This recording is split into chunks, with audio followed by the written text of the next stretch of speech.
1000 ஆண்டுகளுக்கு முன் கிரேன்களோ ராட்சத இயந்திரங்களோ இல்லாத காலத்தில் என்பது டன் எடை கொண்ட ஒற்றை கல்லை 216 அடி உயர கோபுரத்தின் உச்சிக்கு எப்படி கொண்டு செல்ல முடியும்?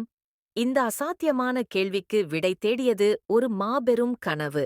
அந்த கனவுக்கு சொந்தக்காரர் மாமன்னன் ராஜராஜ சோழன். அவர் எழுப்பிய தஞ்சை பெருவுடையார் கோவிலின் விமான கலசம் ஒரே கல்லால் ஆனது.